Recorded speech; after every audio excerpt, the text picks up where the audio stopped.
Lucien, Pierre, si vous suivez bien l'itinéraire prévu, votre mission durera 3 jours. Durant ces 3 jours, vous serez le plus discret possible, en privilégiant les endroits les plus isolés comme les forêts, les champs. Si au cours de votre expédition, le contenu du sac risque de tomber entre les mains de mauvaises personnes, brûlez-le. Fuyez les soldats allemands comme la peste, mais n'oubliez pas que pour eux, vous êtes de simples camarades. Cependant, si jamais les choses devaient mal tourner, il faudra que vous puissiez vous défendre.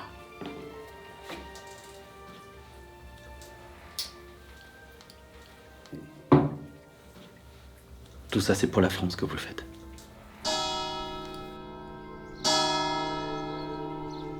Pierre et moi devions partir à l'aube, à 5 heures exactement. Il fallait que personne ne nous voie, pas même nos familles et nos amis.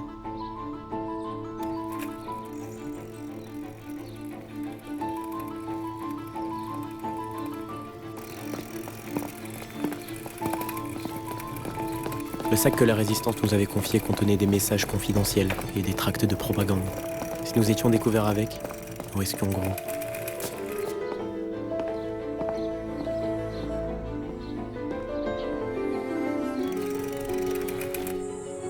L'itinéraire que nous devions emprunter avait été élaboré avec précision pour nous éviter au maximum les contacts avec l'extérieur.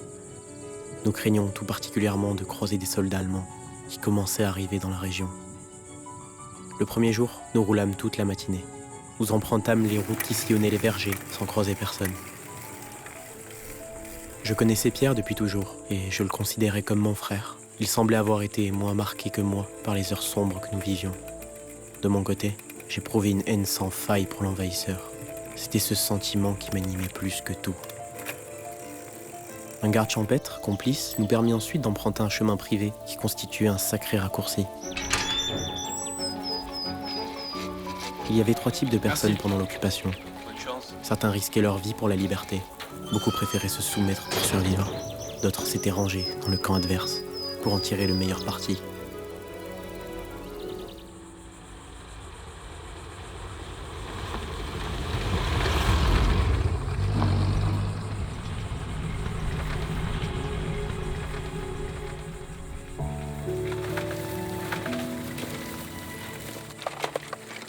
Nous roulâmes jusqu'à un petit village aux abords des montagnes, où nous étions censés nous procurer de quoi manger pour le jour suivant. À partir de là, nous devions continuer à pied.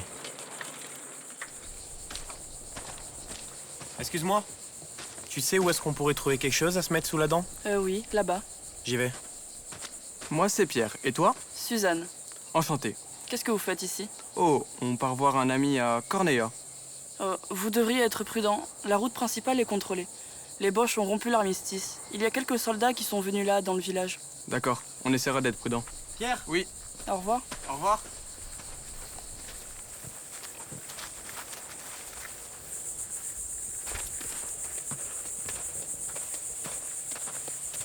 Pierre me répéta ce que la fille lui avait dit. Encore un patelin délaissé dont personne ne se souciait. Les hommes étaient sans doute tous partis au front sans jamais revenir.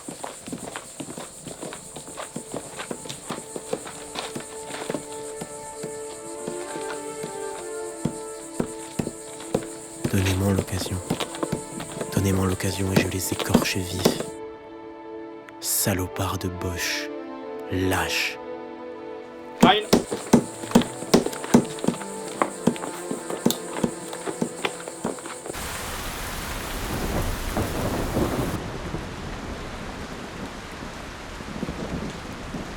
Je les hais. Qui ça? Tous ceux qui souillent la France. Les collabos, la police. Ils me donnent envie de vomir. Et les pires, ce sont les Boches.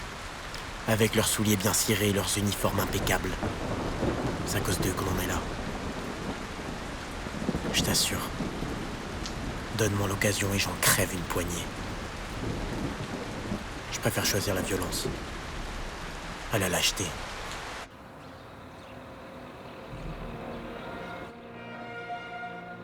Nous devions contourner la route principale pour éviter d'être contrôlés. Pour cela, il fallait traverser la vallée, ce qui devait nous prendre un peu moins de 2 jours.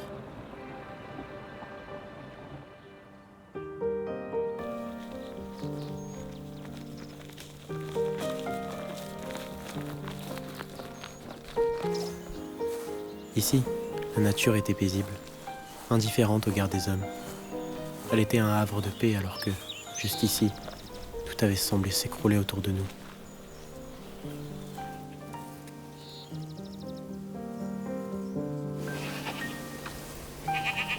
Nous marchâmes une bonne partie de la journée sans nous arrêter. En fin d'après-midi, nous devions rejoindre un refuge désert dans la forêt où nous passerions la nuit.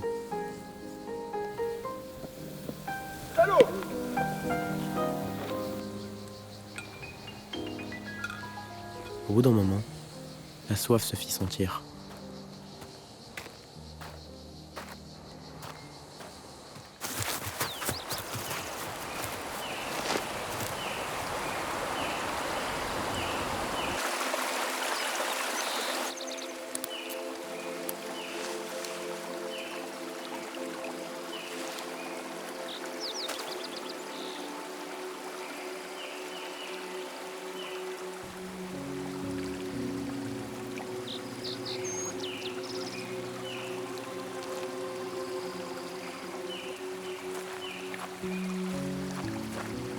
Qu'est-ce que c'est?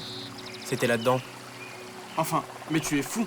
Ils nous ont clairement interdit de regarder ce qu'il y a à l'intérieur. Ça sortait du sac quand je l'ai pris. Ça me dit quelque chose. J'ai déjà entendu parler de ce poème. Je crois bien que des avions anglais en ont parachuté des milliers d'exemplaires en France. Liberté de Paul Éluard. On en est où? On arrive bientôt au refuge. Parfait. Je vais pouvoir piquer un petit somme.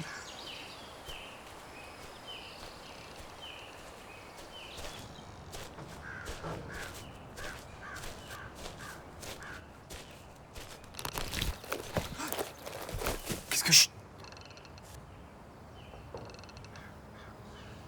Merde.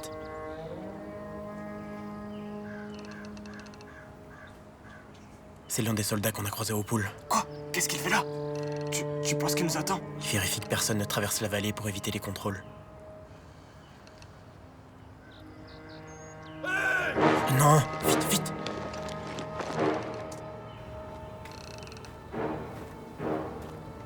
Arthur! Qui est là?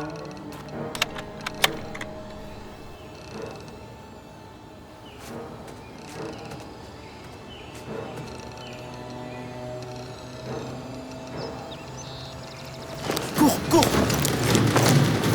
Arthur! Lucas! Schnell!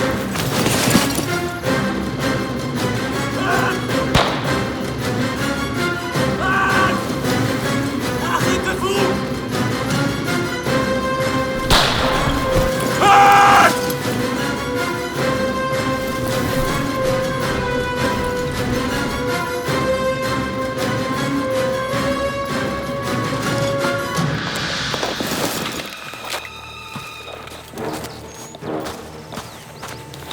Beaton,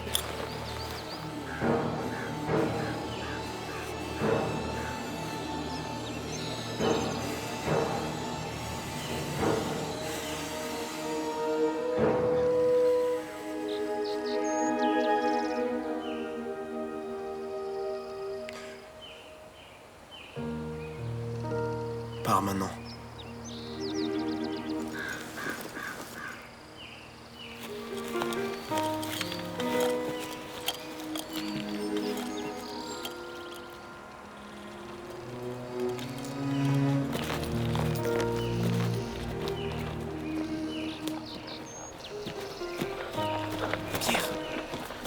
Pierre!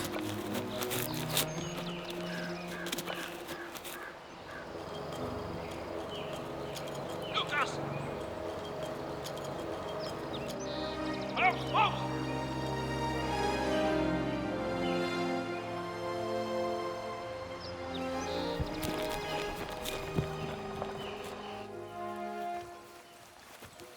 Pierre! Lucien! Pierre! Tu es blessé? Je suis tombé, mais j'ai réussi à lui échapper. Rien n'est tombé du sac. Non, tout est là.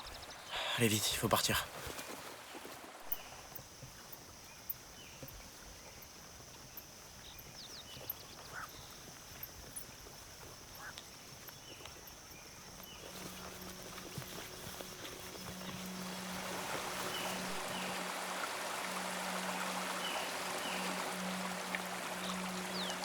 Sur mes cahiers d'écolier, sur mon pupitre et les arbres, sur le sable, sur la neige, j'écris ton nom. Sur toutes les pages lues, sur toutes les pages blanches, pierre sans papier ou cendre, j'écris ton nom.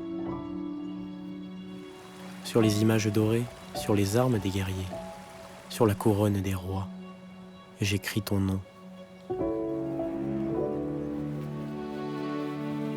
Sur la jungle et le désert, sur les nids, sur les genêts, sur l'écho de mon enfance, j'écris ton nom. Sur les merveilles des nuits, sur le pain blanc des journées, sur les saisons fiancées, j'écris ton nom. Sur la vitre des surprises, sur les lèvres attentives, bien au-dessus du silence, j'écris ton nom. Sur mes refuges détruits, sur mes phares écroulés, sur les murs de mon ennui, j'écris ton nom.